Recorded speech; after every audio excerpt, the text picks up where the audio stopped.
Friends, welcome to my channel. பார்த்தீங்களா, இந்த பூண்டை பார்க்கும்போதே நம்ம மனசுக்கு எவ்வளோ ஹாப்பியாக இருக்கும்.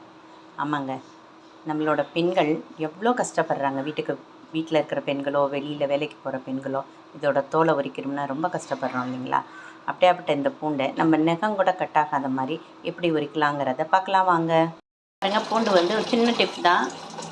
இது 2-3 இதுக்கு கொடுக்குறேன். ஃபஸ்ட்டு பூண்டை எடுத்துக்கலாம். பூண்டு உங்களுக்கு உரிக்கிறதுக்கு ரொம்ப கஷ்டமாக இருக்கும் இல்லைங்களா. உடனே எடுத்து போட்டு உரிக்கும்போது ரொம்ப கஷ்டமாக இருக்கும். அதுக்கு எளிமையான வழி என்ன பண்ணணும்னா, நம்ம இஞ்சி பூண்டு நசுக்கிறோம் இல்லைங்களா, இதால் முதல்ல உடச்சிக்கோங்க. உடச்சிட்டு இந்த மேலே இருக்கிறதெல்லாம் முதல்ல எடுத்துட்டு தனித்தனியாக வந்துட ஒரு கிண்ணத்தில் போட்டுருங்க. போட்டுட்டு காமிக்கிறேன்.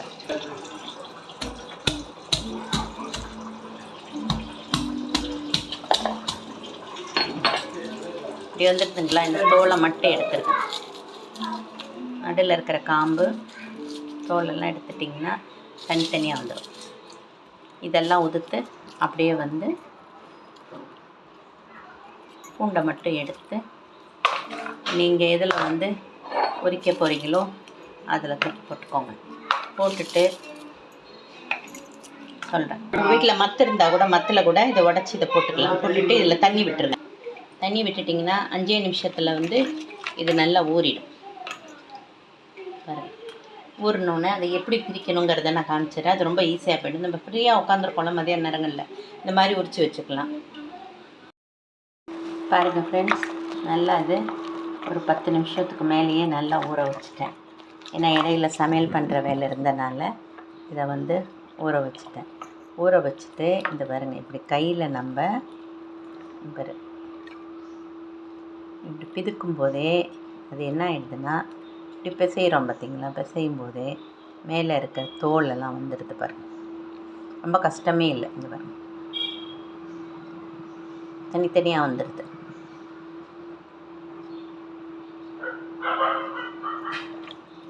அவ்வளோதான் ஃப்ரெண்ட்ஸ். இந்த மாதிரி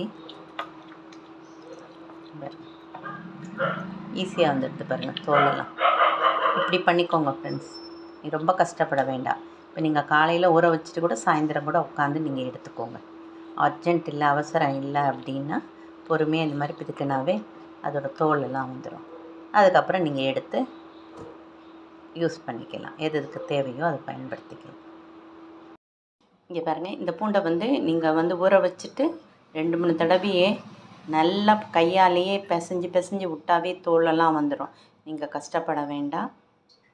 இதோட வேலைங்கிறது ரொம்ப ஒரு 10 நிமிஷத்தில் முடியக்கூடியது. நம்ம தான் ரொம்ப நேரமாக எடுத்து கையில் வச்சுட்டு உறிஞ்சிட்ருக்கோம். இந்த டிப் உங்களுக்கு யூஸ்ஃபுல்லாக இருந்ததுன்னா இந்த பதிவை எல்லாருக்கும் அனுப்புங்க. உங்கள் ஃப்ரெண்ட்ஸுங்களுக்கு ஷேர் பண்ணுங்கள். சப்ஸ்கிரைப் பண்ணிக்கோங்க, லைக் பண்ணிக்கோங்க. உங்களுக்கு நேரம் கிடைக்கும் போது இந்த பதிவை பாருங்கள். மீண்டும் ஒரு புது பதிவுடன் உங்களை சந்திக்கும் வரை உங்களிடமிருந்து விடைபெறுகிறேன். நன்றி, வணக்கம்.